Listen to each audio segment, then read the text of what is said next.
اب میں ملتمس ہوں EU پاک فرینڈشپ فیڈریشن کے روح رواں ڈاکٹر قمر صاحب سے کہ وہ تشریف لائیں اور یہاں جو لوگ بیٹھے ہیں ان کا شکریہ ادا کریں. ڈاکٹر قمر صاحب. بسم اللہ الرحمن الرحیم. میں اپنے آنے والے تمام مہمانوں کا انتہائی مشکور ہوں. وہ ایک لمبے وقت سے یہاں پر تشریف فرما ہیں. بہت کم منٹوں کے بعد کھانا آپ کی ٹیبلوں پر آ جائے گا، لیکن میری بات کو اگر 2 منٹ کے لیے مکمل خاموشی اور توجہ سے سن لیں تو میں آپ کا انتہائی مشکور ہوں گا. پاکستان ایک ایسی دھرتی، پاکستان ایک ایسا محل وقوع پر قائم ملک جس کی اہمیت، جس کی قدر پوری دنیا کے اندر تمام ممالک سے زیادہ ہے. صرف اس بات کو سمجھنے کی ضرورت ہے کہ ہم اتنے اہم کیوں ہیں کہ ہر کوئی ہم پر نظر رکھے ہوئے ہے. آپ جانتے ہیں جب کوئی چیز اہم ہوتی ہے اسی کی طرف توجہ ہوتی ہے. تو آج میرا ملک پوری دنیا کی نظروں میں ہے اور آپ سب سے اہم ہیں. آپ کی پہچان صرف پاکستان ہے. آپ کی جیبوں میں پڑا یہ پاسپورٹ کس کلر کا ہے؟ سبز رنگ کا. اور ہمارے پرچم کا کلر سبز رنگ کا. اور ہماری صرف پہچان اسی سبز رنگ کے ساتھ ہے جو گنبد خضرا کا رنگ ہے. سبز رنگ اسی سے ہماری نسبت ہے اور یہی نسبت ہمیں تمام دنیا کے اندر ممتاز بناتی ہے.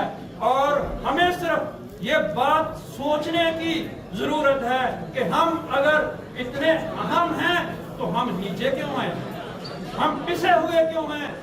میرے نزدیک صرف ایک وجہ ہے، وہ صرف یہ ہے کہ ہمارے اندر وہ اتفاق، وہ اتحاد نہیں ہے. ہمارے اندر ایک آگے بڑھتے ہوئے شخص کے لیے دعائیں نہیں ہیں، بد دعائیں ہیں کہ یا اللہ اس کو بھی ہماری طرح کر دے. ایسا نہیں ہونا چاہیے. ہم مسلمان ہیں اور ہمارا یہی عقیدہ ہے اور ایمان ہے کہ اللہ جس کو چاہے عزت دے، اللہ جس کو چاہے بے عزت کر دے، اللہ جس کو چاہے رزق دے اور اللہ جس کو چاہے مفلسی دے. تو ہم کون ہوتے ہیں کسی کی عزت پر ڈاکہ مارنے والے؟ آج ہمارے اندر اس حال کے اندر جو 1000 کے قریب لوگ باہر اور اندر بیٹھے ہیں، انہوں نے دیکھا کہ اللہ نے ہر اس شخص کو عزت دی ہے جس نے گنبد خضرا کے رنگ کے پاسپورٹ کی عزت کی ہے، جس نے اس پاسپورٹ کی عزت کی ہے، جس نے اس پرچم کی عزت کی ہے.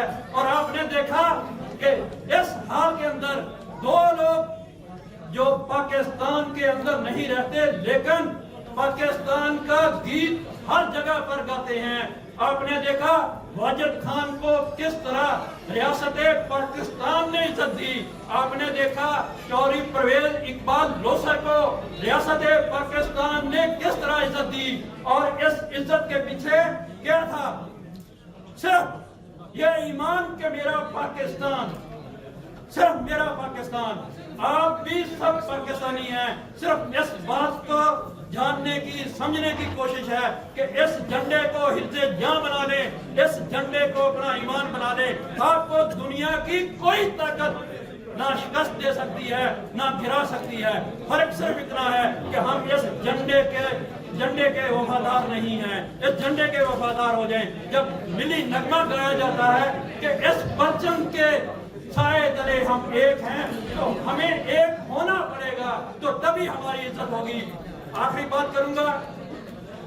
لندن کے بعد، برطانیہ کے بعد اگر کوئی سیاست کا مرکز ہے، اگر کوئی شہر پاکستانی سیاست دانوں کی نظر میں ہے تو وہ صرف بارسلونا ہے.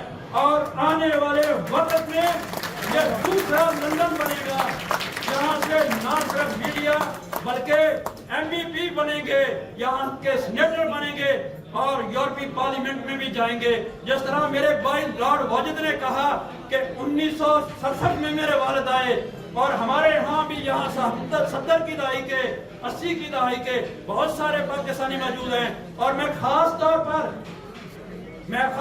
پر آپ بات سنیے گا میری, خاص طور پر کہنا چاہتا ہوں, محمد اقبال چودھری ہوں, حافظ عبدالرزاق صادق ہوں, خالد شہباز چوہان ہوں, شہزاد اکبر ہوں, اور وہ وڑیس عدیل وڑیچ ہوں, جن لوگوں نے بھی یہاں کی سیاسی جماعتوں کے اندر اپنے آپ کو ان انتخابی فہرست کے اندر نام ڈالا ہے, وہ آج خراج تحسین کے مستحق ہیں کہ انہوں نے ہمیں ایک راہ دکھائی ہے کہ یہی وہ راہ ہے جو ہمیں عزت کا مقام دلا سکتی ہے.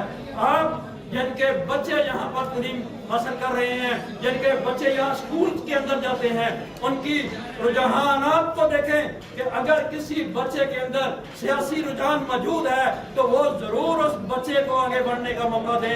یہاں سیاسی جماعتوں کے اندر پاکستان والا کلچر نہیں ہے کہ آپ کا بچہ سیاست میں آگے نہیں جا سکتا. یہاں ہر کسی کا بچہ جا سکتا ہے, صرف اس کے اندر وہ شعور سیاست کا ہونا چاہیے. تو میری تمام پاکستانی اپنے بھائیوں سے, بہنوں سے, ماؤں سے, بیٹیوں سے صرف یہی التجا ہے کہ اگر ہم اس سبز ہلالی پرچم کو سر بلند رکھنا چاہتے ہیں تو یہاں کے سیاسی نظام کا حصہ بنے اور اپنے سیاسی نظام سے ہٹ جائیں. یہاں صرف ہم پاکستانی ہیں, ہم کوئی کسی مسلم لیگ, کسی تحریک انصاف, کسی پی پی کا حصہ نہیں ہے. وہ ہمارے ذاتی نظریات تو ہو سکتے ہیں لیکن یہاں ہماری صرف ایک پہچان ہے اور وہ ہے پاکستان. پاکستان زندہ باد. ڈاکٹر کمر فاروق